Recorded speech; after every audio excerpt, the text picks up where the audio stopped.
What do video games have to do with God? What do video games suggest about what it means to be human and maybe what's designed or broken in the world? In a sense, what's a theology of video games? No, I'm not a gamer. I'm not going to pretend that I'm a gamer. I haven't really played video games since probably 5th or 6th grade when the original Nintendo came out. But when I've discovered how massive video games are and they intersect with what I'm doing on this channel, I thought this is a topic we've got to cover. I don't know anybody more equipped than my friend Drew Dixon, who's the author of a book called Know Thy Gamer, A Parent's Guide to Video Games. Now, this talk is not just going to be for parents, although I think parents will find it really interesting. We're going to talk about some of the big questions that are often raised when it comes to video games. So, Drew, you ready to go, my friend? Yeah, let's do this. Excited to chat. All right, we're going to get into a little your experience and story being a gamer, but first off, just frame it for us. What, if anything, do video games have to do with God? Sure. Well, I mean, I think ultimately God is the creator source of all things. And so I think we need to understand that God is the author of games, of video games. And then video games are a category of games. God's the author of games. He's the author of play, which games are a type of play. And he's the author of fun, which is ultimately, I think, what drives people to play games. So, yeah, there's a common misnomer that God is opposed to things that we would think of as trivial. But I think in the creative framework, God sets a standard that his image bearers would spend time not being productive, like deliberately choosing not to be productive. And so, yeah, I think that's the simple answer is that God is the author of these things. And there's good to be had in them if God did. And we believe that God, as followers of Jesus, I think we believe that God created a good world. And so there's order and beauty and benefit to be found, I believe, in the world of video games. And that's ultimately what I think, if we want to get any good out of them, we need to understand. I love that you have concern that we'll get to, but you frame this positively through play. God is the creator. There's time and space for games, and God wants us to enjoy them. That lens, I think, is healthy and wise. Now, let's just talk about yourself. You describe yourself as a gamer, and actually say in your book, you say that you have a healthy relationship with video games. So what does it mean that you're a gamer, and what does that relationship look like? Sure. Yeah. And, I should say that reticently to some degree. I mean, there's all sorts of things in creation that all of us have varying degrees of healthy relationship with, whether it's food or sex or there are ways, I'm sure, in which my gaming habits are disordered and are in need of redemption. But overall, I do think I've developed a healthy relationship with them where they don't dominate my life. They're a source of joy. They're a source of connection. They keep me connected with my kids. They help me. They're not the only thing. There's lots of other things that keep me connected to my kids, but they're a source of connection between me and my children, me and other friends. They're a source of joy in my life. Sometimes they're a source of relaxation. There are times when they're a source of frustration, but I believe ultimately my goal with video games or anything else is to bring those things under the kingship of Jesus.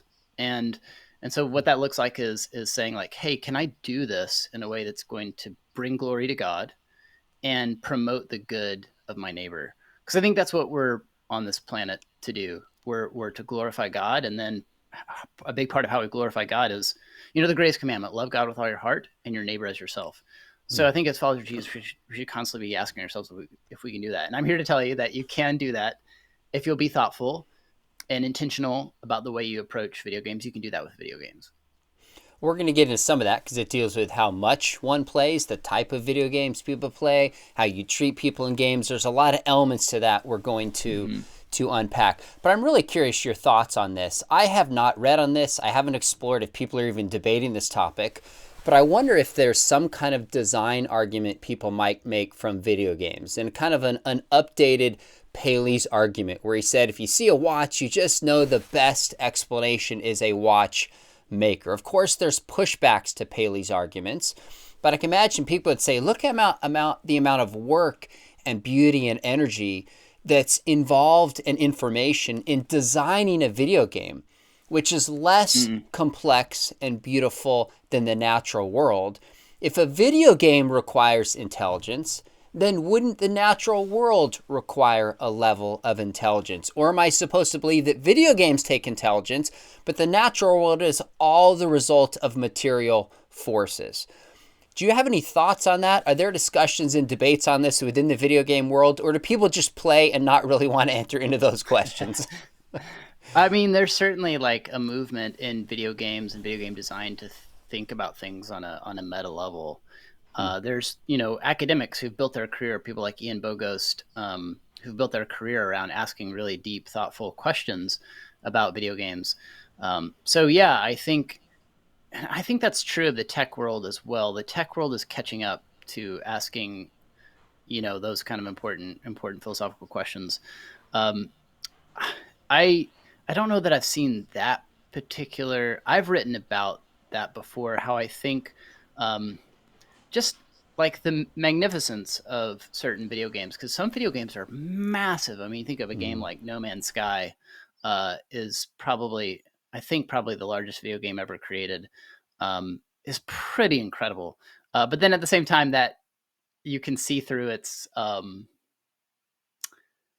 like you can see that it's limited in its scope compared to the world that we live in. If you look closely, like you start to see assets. You it's this game where you can visit this massive universe and you travel to all these planets all over different star systems and so forth.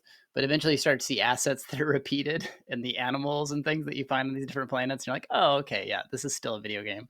It's not this gigantic universe that's full of quite as full as wonder as I thought. But yeah, video games are marvelous digital spaces to step into. That's part of what makes them fun, is that we step into them and we're sort of awed. Like if you've never played Minecraft before, the first time you enter into a Minecraft world, it's sort of like, oh my gosh, this world is huge. It's so full of mystery, and I certainly think that there's a um, an analog to our experience in the world. Um, I'm sort of interested too in the moral aspect of how video game worlds can reflect um, the real world.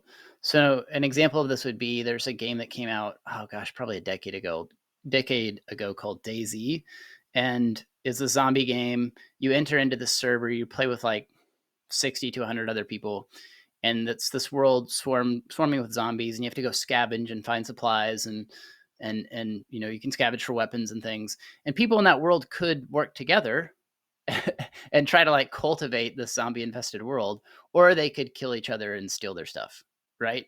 Right. And what's interesting is that, like, as that game played out, there was a space, actually a significant space, that developed for both of those things. There were a lot of people that would see each other as threats, and everyone is against everyone. But then there were people that developed a reputation for being the person that went and saved other people, and that went and like helped other people. There were philanthropists that developed in that game. So anyway, Mm. all that to say, I think it's interesting how video games also mirror, sometimes the way that we play them can mirror our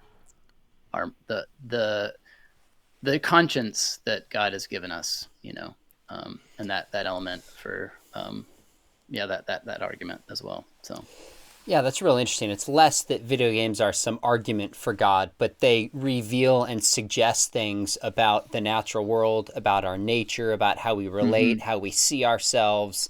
And that makes perfect sense. Would be true in any game, but especially one that's so intricate and beautiful and designed as many video games are.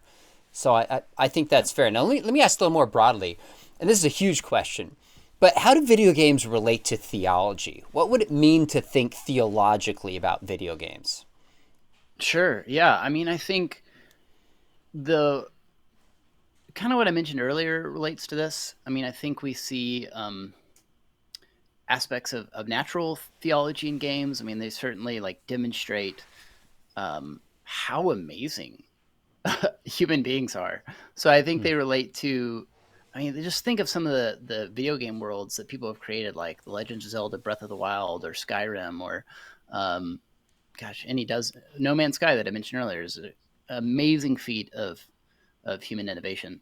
And I think that's something that, like, we don't give enough thought to as Christians, because sometimes as Christians we're so hesitant to be like, no, but people are really broken, and that's true. People are really broken and sinful, but also just the fact that we bear God's image tells us that we're capable of doing some amazing things, and I think human ingenuity is on display constantly in video games, which to me points us to the glory of God.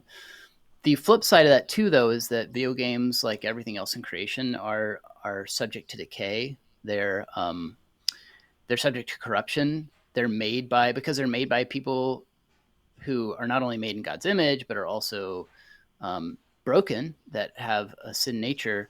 There are ways in which video games definitely testify to the fact that we live in a world that is really broken, which I'm sure we'll talk about here in a minute. But yeah, I think like in my book, for instance, I have a chapter called "Games Are Good," where I unpack the benefits that games can bring to our lives, and also not just that, but I make a case for why I think God values play, and why God values games, and why I think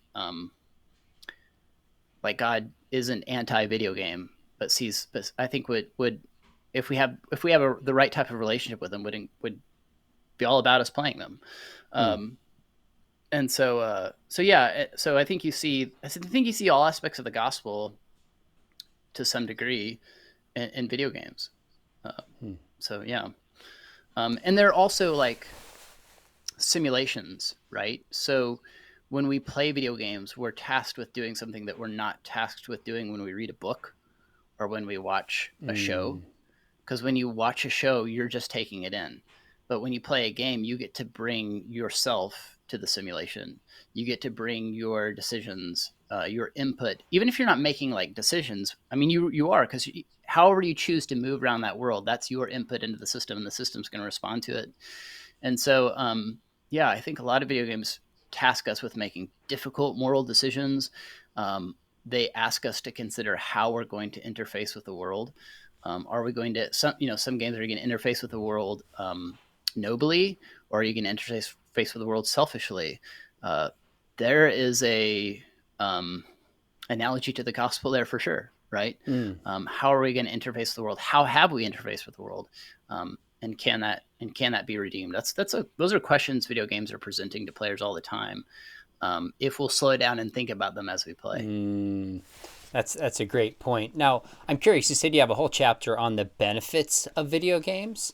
My son is 10 years old, loves to play. And my wife and I are having a conversation how TikTok, you just watch passively. It's like you're just scrolling through these things. But video games you enter into.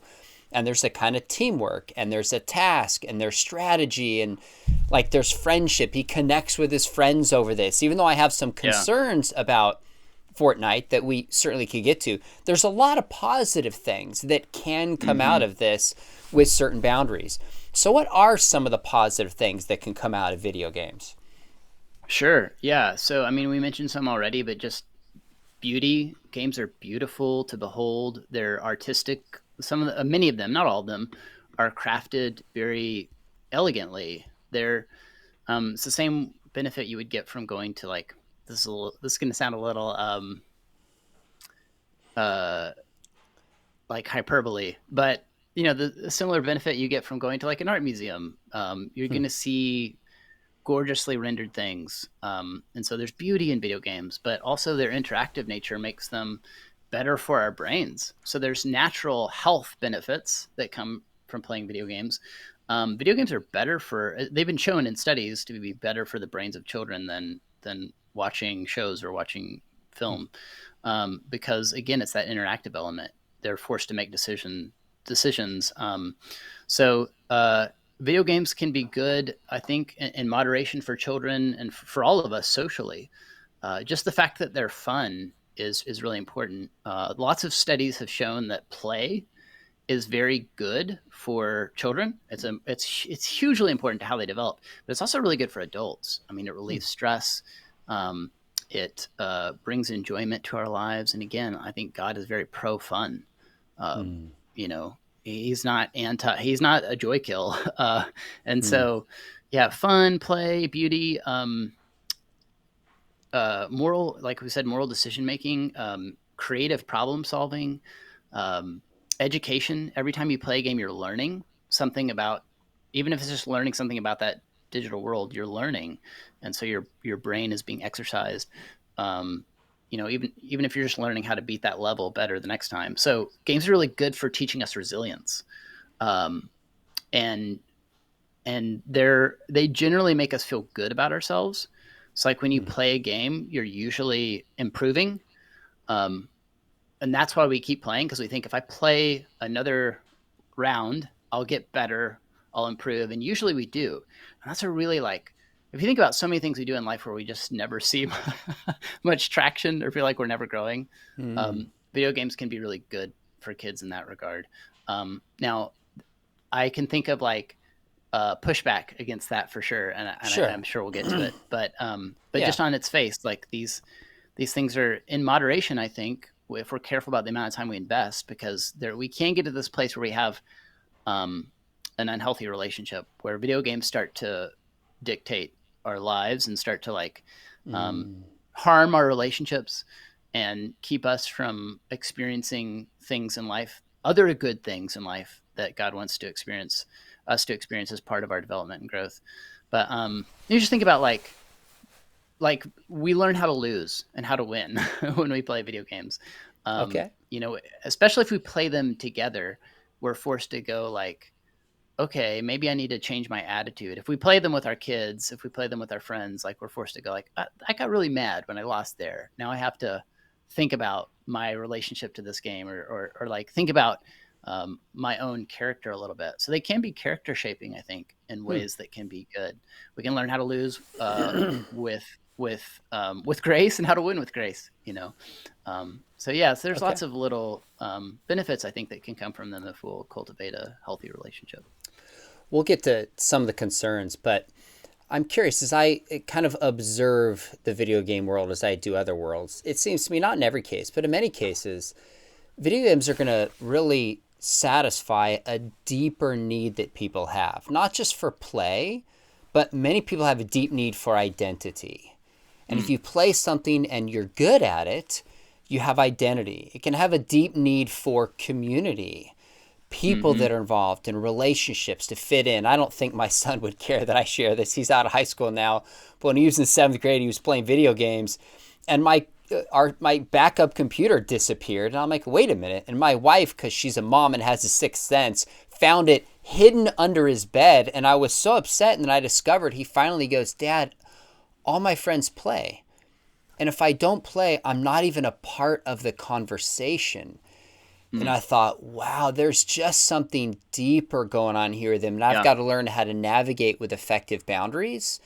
So in my Mm-hmm. experience, sometimes people are negative and critical from the outside without realizing there's just deeper human needs that people can find through video games. Do you agree with that? Yeah. Do you resonate with that? Did I miss any? Oh yeah. No, for sure. And I think you hit on a really important point. This is a big part of how young people socialize today. Mm. They're not like Gen Z is not going to the movies as much, or like, like, then they're not going to the park to hang out. It's not like everybody drives to the parking lot of whatever, Sonic, or I don't know, wherever they used to go, and hangs out with their tailgates down. They're playing video games together. They're on social Mm. media more than video games. But after social media, I think video games is sort of the next big place where they don't need to go to the parking lot of Sonic, because they're gathering on Fortnite, and they're gathering on Overwatch and Roblox and so forth. So yeah, so I think it's a huge part of how they socialize, and I think there's good and bad in that, and I think we need to be careful not to just a great way to alienate your child from you is to just label whatever it is that they get into that you don't understand as bad, Mm. as categorically bad. Are there Mm. things about that every parent should be concerned about? Absolutely. Like I, I play games, but I'm very concerned about what my kids are going to do online, Yeah. not just on video games, but just in general. But I'm also concerned to like, my ultimate goal as a parent is to build like a lifelong relationship with them, where I point them to Jesus. My goal is not just to get them to obey me. I don't want to raise Pharisees. Hmm. I want to raise followers of Jesus, and so I want to have a good relationship with them. I want to be curious about what they're into. Um, and so yeah, it's I think your ultimate question was about socialization, but yeah, Yeah, that's it is okay. a big part of how they socialize. Well, And we well, need to, there's good and bad to that we need to give some thought to, I think.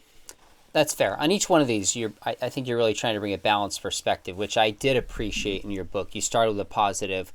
We'll get to actually let's go there and talk about some of the concern. This is since this has come Sure. up a few Yeah. times. One of the issues people say is that video games make young people more aggressive. Now, there was a study probably 2 decades ago. I believe it was a Colonel Grossman who talked about how they would use video games to make somebody in war less likely to, or more likely to use the trigger and actually shoot rather than freeze.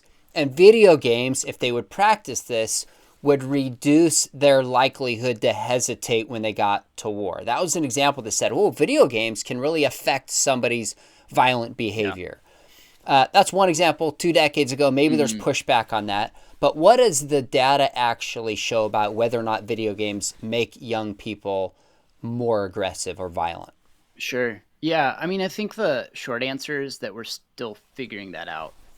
Okay. Um, I mean, like, there's been a lot of Yeah. studies on violent video games, but we don't know exactly how they're. We don't know the full answer. What we do know is that video games are not making people like into violent masochists. That doesn't seem to be the case. The most recent study that I cite in my book was a meta-analysis of a whole bunch of studies, and it found it said that so ultimately there's no real consensus among research on the actual impact of virtual violence on real world aggressive behavior. So there was this meta-analysis that reported that playing violent video games led to increased physical aggression over time. But then there have been lots of psychologists that have come out and said that these findings point to a minor influence of video games at most. Hmm. It suggests that less than 1% of the. Patrick Markey, a professor of psychology at Villanova, said that he looked at the study and he says the study actually only suggests that less than 1% of the variance in aggression among kids is explained by exposure to video game violence.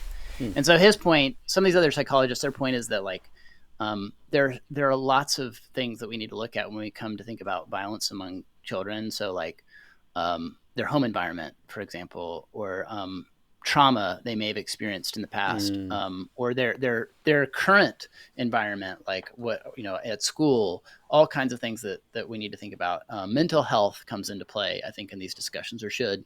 Um, so, yeah, ultimately, it doesn't seem like video games are making people super violent. Does that mean that we should just play whatever video games we want because it's not the ultimate culprit? I don't think so at all. I think anything that we consume is having some kind of impact on us. Hmm. I mean, there have been studies that have shown that representation matters quite a bit to the like self um, identity, like how we see ourselves. So if you see an example of this, I think that may be obvious for a lot of us is like how young women see themselves who spend a lot of time on Instagram. So if you spend a lot of time on Instagram and you're a young woman, you're seeing uh, lots of other young women that wear tons of makeup Hmm. Hmm. that promote like, hey, you should have this certain type of body, and this is what will make you feel good about yourself. So those things, I mean, there's studies that have shown that is having a negative impact on young people. Like, so is seeing kind of wanton violence in video games having zero impact? I don't think so. So I want to be careful. That's sort of my standpoint on this is to encourage caution, um, but also to avoid, this to like jump on some of the headlines that we've seen in the past, like video games are turning people into school shooters, which is just not true at all. In fact, most school Hmm. shooters, most mass shooters aren't video gamers, and Oh. yeah, and that's actually something that you would think that they are, but the Hmm. truth is that they're not. Most of them are not, and and most of the population is. Most young people are playing violent video games. So there you go. There's a correlation that doesn't really add up. So there's correlation, but there's not causation, and we need to be really careful in how we talk about it so that we don't promote hysteria, I guess, is what I would say. I, that sounds pretty reasonable and fair to me, that people who are going to do violent acts, like going to the level of a school shooting, there's going to be a lot of things that contribute to this. Bullying, fatherlessness, maybe some mental illness, and a lot of these play different roles, and video games could be one role that could foster that. They could be, and we'd be stupid to not say that they can't be a factor there. But I often wonder, when I look at things like video games, are they more revealing of the kind of game somebody's drawn to about where somebody is at than more causing? Or maybe it's both. But I'd like to see studies on that for sure. I think it's fascinating, and it's kind of sad to me that we don't have some of that type of research. Like, have you read Unwanted by Jay Stringer? I have not. That's a fascinating book that gets in. It's sort of a deep dive into some of our broken sexual desires and things. Okay. You would find it fascinating. You should totally read that book. That's right down your alley, I think.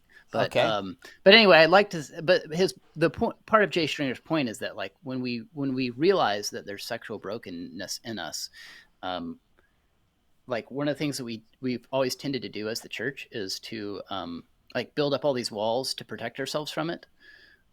So you get an accountability partner, and you install Covenant Eyes, some kind of accountability software on your computer or your phone, and you have an accountability group, and you practice bouncing your eyes, off of images that would cause you to lust, or that might move you to lust.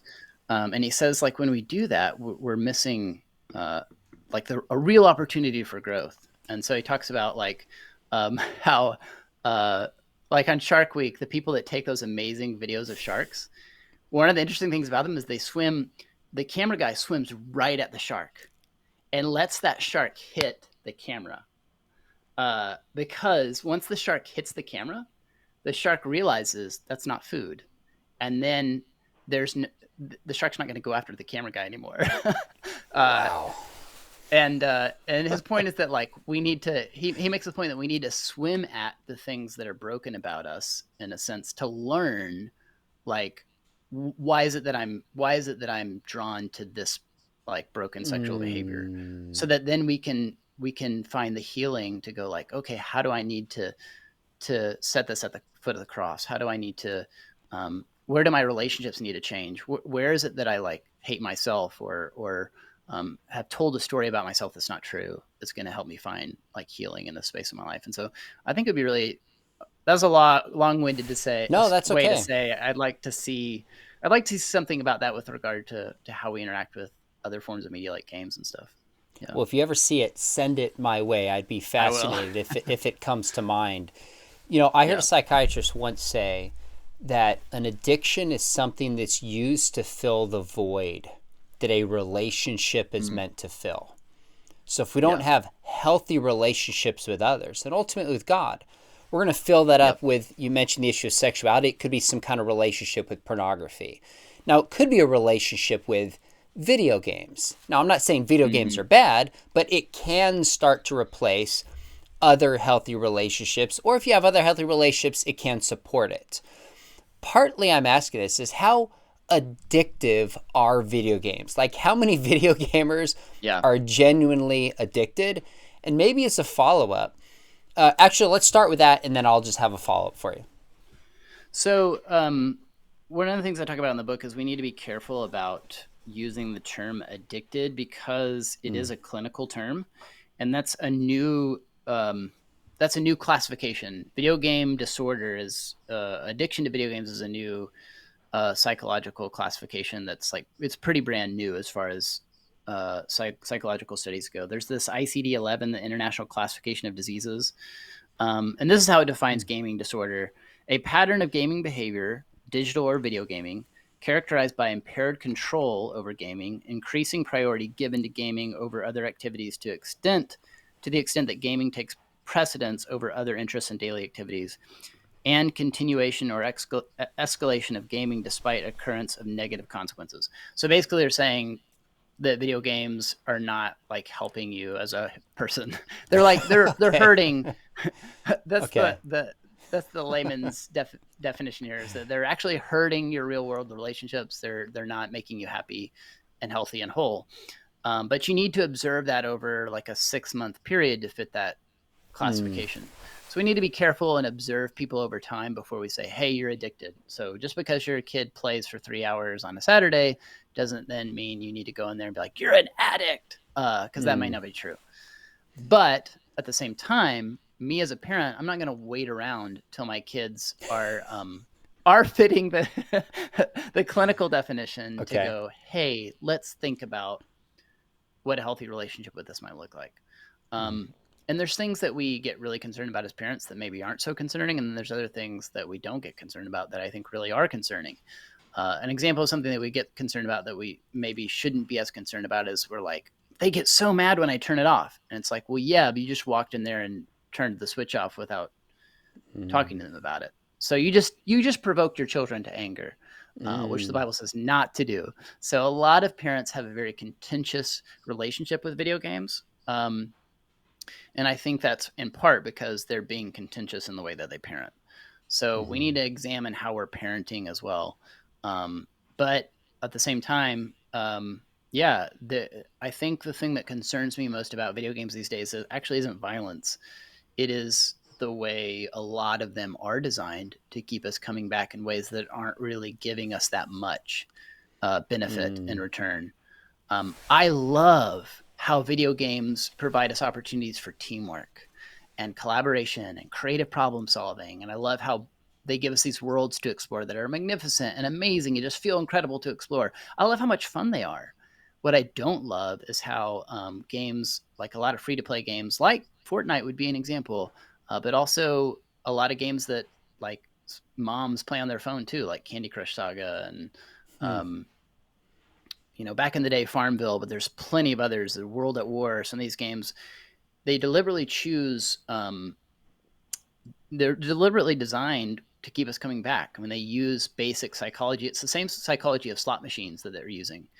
They entice us with random rewards because every psychologist knows this, and everyone who's ever like designed a casino knows this. That if you tell Mm. people, "Hey, you might win nothing, or you might win a couple bucks, or if you pull this lever, you might win a new car or $1 million," then people will are far more likely to keep pulling that lever if the reward is random.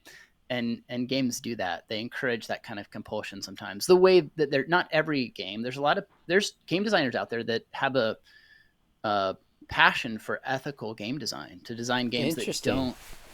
Hmm. don't waste our lives. Um, Hmm. but that is kind of a new movement in game design, because there's also this you know um, business side of video games. They're a huge multi-billion Sure. dollar business, and so the people who make them know, if I make a free to play game that encourages people to come back every day and play, even though the game's free to play, but I've got this in-game store that you can go spend real money in to get ahead or to buy different like outfits for your character or whatever. If I do that, I'll make more money than if I create this game that encourages people to play 2 or 3 times and then never pick it up again.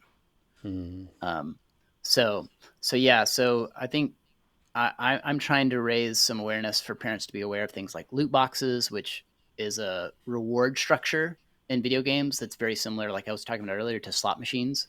Hmm. Loot boxes are a type of reward you get for playing a video game for a certain amount of time, and it's a slot machine. You might win, a little T-shirt that your character can wear in the video game, or you might win this super rare outfit that nobody else has, and so you have to keep playing because you want that loot box to come up with something great. Or the way Fortnite does it is Fortnite's free to play, but Fortnite has this. You can earn V-Bucks by Oh, playing. I You know. probably know this. I Yeah, do. and Fortnite has this in-game store that you can go to spend your V-Bucks, and you can either get V-Bucks by spending real-world money or by playing.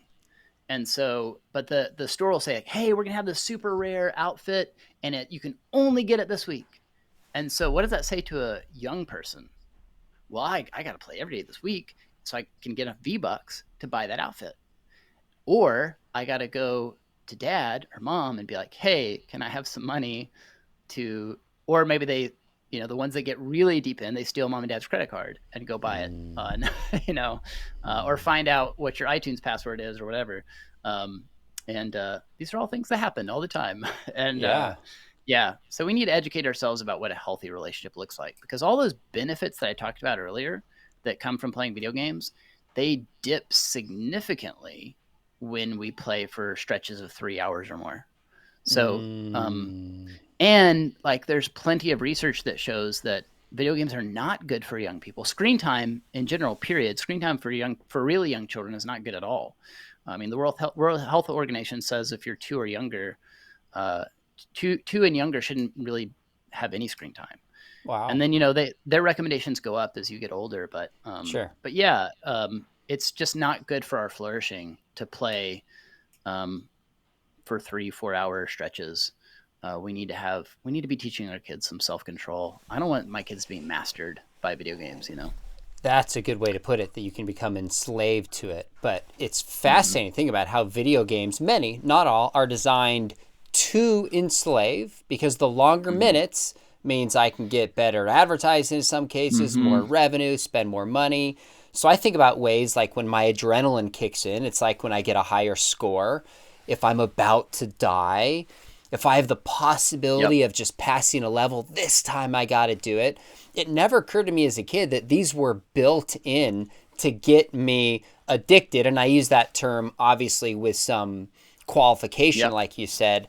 In some ways, just being aware of that, I think, takes some of the power away. Yeah. So, you're right that I don't want to just run in and tell my kid, hey, turn it off right now when he's in the middle of a game. But some of these games have been designed that parents can't do that, and you have to leave them on. So your kid pushes back and say, if I stop in the middle, I'll get punished. It's like those are the things that bother me, and we try to navigate. So I'll tell my kids, my son needed to do laundry yesterday, and I was like, hey, buddy, you can finish this game. Don't start another one. When you are done, I need you to do this. And generally, I don't have this dialed in, but if it's like 10 minutes before dinner and we let them play, hey, dinner in 10 minutes, 5 minutes, 1 minute, buddy, then I don't feel so bad if I've given them that, totally. kind of heads up. All right, what about sexual content in video games and misogyny? Is that more present than we might think, and would it be okay to play such a game? It was misogyny was a huge problem for a long time in video games, because they were perceived to be for the male gaze. And so there was this assumption that the average video gamer is a 17-year-old boy. That's not really true anymore. The average gamer now is 35, and it's crazy. And and a lot of those, still like tons of young people are playing them. But yeah, they're sticking with it apparently. But also somewhere between 40 to 45% of all gamers are female. And so there's been a cool movement in video gaming to present women more realistically. There used to be a big problem with just over sexualization of the way women and girls are depicted in video games. And that's starting to change. A big example of this back in the day was Lara Croft of Tomb Raider, was just this horribly disproportionate female character in video games that was made for the male gaze. And now there's a new Tomb Raider franchise where Laura's pretty looks like a real human. That's a good way to put it. Which is good, which is a good movement. That said, something that you almost never saw in video games for a long time was nudity. And I think that's in part because for a long stretch of video games history, designers were unable to make models that anyone would care to look at naked. But that's not the case anymore. There are video games with nudity and sex, essentially like pornographic content in them. And so, I think that's just one of those spaces. It's still way less than film or TV. Video games are not like HBO. You don't have to think of them that way. It's not like Game of Thrones, but there are some games that are like Game of Thrones, uh, and those are ones that you as a parent, I think, if you're a parent listening to this, or just a concerned person, a human playing video games, like, yeah, you go read ratings, go figure out what kind of content is in the games before you play them, before you decide if they're appropriate for you or your children. Yeah, for sure. Are there good Christian video games? Now, I've got to qualify that, because sometimes when somebody Yeah, says a good Christian movie, we instantly think of one that expressly yeah, proclaims the gospel. Someone goes to hmm, church, there's conversion.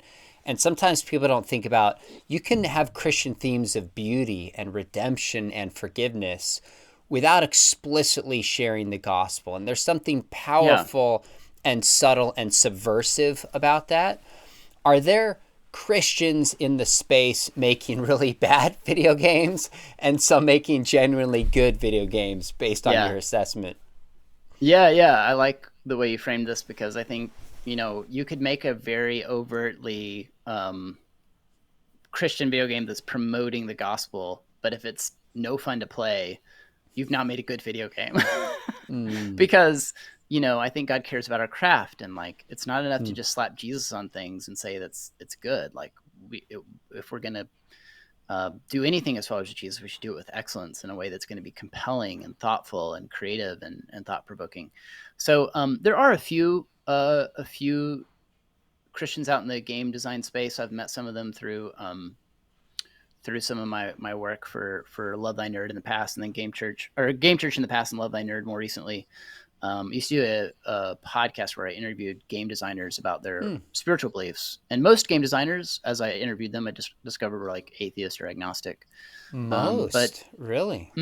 yeah, I think most are agnostic probably. Um, but Hmm. uh, but there are some really great Christian game designers out there. The guy that made Mist and Riven, which is one of the greatest selling Oh, games of all yeah. time, is a Christian and a fascinating guy. And one of my favorite games of all time is a game called That Dragon Cancer, that is was made by um, a team of Christians, and centers on the story of two of the creators who lost their child to cancer. Um, it's a it's one of those games that opens your eyes to games as art, like the reality that games can tell powerful, gut wrenching, meaningful, important stories. But you get to sort of play through. Seems like a bad word to say when you're talking about grief, but you that game gifts players with a sense of what it's like to Mm. experience that kind of loss in a way that really instills empathy in people. And so I think that's one of the cool things about video games that they can do occasionally, is they can make us more empathetic. I have no idea what it's like to lose a child, Wow. but playing that game really made me more um, like aware of how hard that would Hmm. be, and challenged me to think about my own faith in light of that, because the game's also about how they struggled with their faith as they processed losing their child. And yeah, so there's some cool stuff going on out there. I think, yeah, there are some great Christians out there making games, and I think that's only going to grow. Hopefully, as video games continue to diversify and grow. But yeah. Do you have any sense of interviewing so many designers why there's such a large population of agnostics and atheists in the video game designing Mm. world? Yeah, that's a great question. I mean, I think there's a couple things that come to mind. I mean, one, that's the tenor of the tech space too. I think Hmm. most tech people who are really successful anyway end up being kind of agnostic. Um, but I also think it might have something to do with kind of the posture. It could have something to do with the posture of the church towards video games and Hmm. technology, which has tended to be one of, at best, skepticism, and at worst, like, demonization. And so, yeah, like when I did ministry at Game Church and Love Thy Nerd, we ran into a lot of gamers who had a story of like, I quit going to church because I was really into video games, or I was really into Wow. this nerdy thing, and I was told like, hey, that's not really welcome here, and there's probably something wrong with you.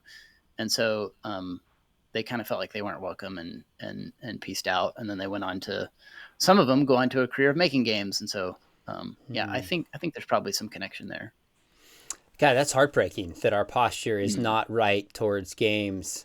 I quoted an article recently that was talking about video games, and it really was a thoughtful article. And a bunch of people were like, "Here we go again, bagging on video games," and it wasn't. Hmm. But it made me think, gosh, we might not have a very good posture about this to the larger community, evangelical Christians, reactive, blaming. That seems to be the way many of us think about video games, isn't it? Yeah, yeah, I think so. Hmm. It's sadly it's like a story that the church has told for a long time. We that there was the church had a similar relationship with like movies for a while with the same kind of thing, and um, we had to learn that actually there's a way to make a movie that's really beautiful and life giving and compelling, and movies can tell important stories. So that's ultimately where I'd like to see us get with when it comes to video games. Um, and we need to get there because our kids are not going to stop playing. Um, and you may have this attitude of like not in my home, but um, yeah, the Hmm. stats would show that young Christian or that kids that are growing up in Christian homes, they're playing video games. So we need to help them parse that and like think Christianly about how they're going to engage, and model that for them too. Hmm. It is heartbreaking to hear that story of just so many people turned off by the posture of the church. And I think some of it honestly is a couple things. We like formulaic things in the church. If you do A, you'll Hmm. get B. We see this with dating. If you just do A, you'll get B. And then we look back on purity culture like, yeah, that was a little too formulaic. We look at things like video games and say, well, that's just bad. That's terrible. Stay away from it. And you won't get, B, so to speak, when it's not that Yeah. simple. I think some Hmm. of it's our insecurity. I think some of it's our us versus them against culture Yep. mentality. I think there's some deep rooted things within certain segments of evangelicalism that sadly foster that kind of mentality that rather than seeing creating video games as something, like you've said a few times, we have natural concern as we would for any realm, like we would for sports, etc., another kind of game, but a mission field and an opportunity. If we just Hmm. shift, and it sounds like some people are thinking that way, it would be a pretty radical phenomenon. Yeah, for sure. What does that look like for you, or Yeah. some of the So, ministries you've worked with? hmm yeah, I mean, I have a whole chapter in my book about video games as mission.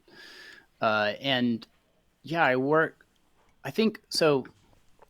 The long story short is that over a decade ago, I sort of was looking out at the culture, I guess, and seeing that Christians weren't really writing or thinking about video games, and video games yet were growing and I mean they're massively popular. And so I wanted to investigate that. And that's a big part of why I wrote the book. It's a big part of why I've written about video games for so long, is because I want to think about them Christianly. So that led to the opportunity to work for this ministry called Game Church. That have you heard of like Triple X Church? Do you know what that is? Yeah, I have. So they used, I don't know if they still do this, but for a while they used to go to like adult film conventions, They did. and they would like pass out these Bibles that said like, it was a radical ministry. It was the Bible. They would be like these little Gospel of John or whatever, kind of almost like a tract, I guess. But Yeah. and it said Jesus loves porn stars, and so they were like, yeah, that's kind of what Game Church was, but in a much safer location. Because we would go to the Electronic Entertainment Expo, which is a lot of people call E3, biggest video game trade show in the United States. Like 100,000 or so people descend on Los Angeles every year to find out what the next latest and greatest in video games is going to be. Um, Really cool show. But we would go there and we'd put up a booth in E3, and it had this giant Hmm. banner with Jesus, like Victorian Jesus, with an Xbox 360 headset and a controller. We called him Gamer Jesus, and it upset a lot of Christians. But what it did is it got people's attention in those shows, and they would be like, "What is this?" And they would come talk to us, and we would hand them what we called the Gamer Bible, which was just the Hmm. Gospel of John with some like gamer lingo, like commentary. Interesting. It was kind of cheesy. It was really cheesy, but it was a conversation starter. And the really cool thing about that ministry is that so few people who go to E3 or go to Penny Arcade Expo, PAX, which is another big video game trade show. So few people who go to those would ever visit your church, you know. And so we were able to introduce a lot of people to Jesus who wouldn't otherwise ever have been given Jesus the time of day. So yeah. And then I moved on from Game Church to co-found a ministry called Love Thy Nerd, where we do a similar kind of ministry, but amongst a broader set of nerds, not just video gamers, but board gamers and people who are into comics and anime and Dungeons and Dragons and all that kind of stuff. And yeah, it's been amazing. So yeah, my chapter in the book, I sort of challenge the reader to think, like, how could your relationship with video games be missional? You know, in a lot of our churches, we have sports ministries or We do. or like even like a knitting club or something for people. Those are opportunities to connect with people, to serve your community, and use your church building, and mobilize your people to build relationships. Because I think we live in such a deeply divided world today. I mean, it's almost feels like there's people we can't even be in the same room with because we don't agree about whatever like social issue. Video games provide us a common vernacular. When we play video games, we're not worried about whether we agree on, you know, whatever hot button issues in the news today about, you know, I don't anything, you name it, abortion or abortion rights or whatever it is, that, you know, if you have that's a big one, right? If you have a neighbor who disagrees with you on that, you sometimes think like, oh, I can't have them over for dinner. But then when we play video games, it's like, oh, that person's a human being like me with a lot of the same thoughts and fears and concerns. And then all of a sudden, like when you find out that you disagree on something serious, it's like, oh, well, but we played that game together. He's okay. Or she's okay, you know? And so yeah, I think to me, video games are an example of something Jesus did. Playing video games could be an example of something Jesus did a lot in his earthly ministry. Was he just went to parties at people's houses and ate meals, and, you know, Jesus is eating meals with sinners and tax collectors all the time in the Gospels. So I think we need to figure out ways to like build relationships with people who are pretty different from us if we want to point them to Jesus. And we need to do that in a way that we're not embodying their values and their way of life. But I think we can do that, and I think video games provide us an opportunity to do that. Drew, I love your approach. I'm going to hold up your book so folks see it. Know Thy Gamer, and it's a quick read.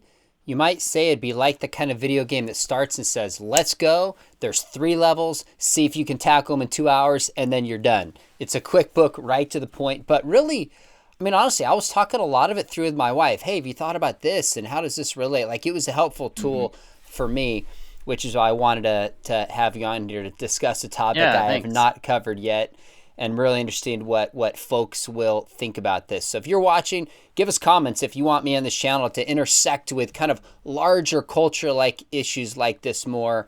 Would be interesting to know what folks watching this think. But regardless, make sure you hit subscribe because we've got some other apologetics and worldview videos coming up. Some fascinating interviews you won't want to miss. And if you thought about studying apologetics, and there's a worldview angle in our program too with cultural engagement, would love to have you at Biola. We've got the top-rated, fully distanced apologetics program. I teach classes on the problem of evil, which definitely intersects with questions of video games, the resurrection, biblical sexuality, and more. Information is below. Would love to have you join us. Drew, you're a rock star, man. Thoroughly enjoyed this. Thanks for giving us your time. Yeah, thanks so much. Thanks so much for having me. You bet.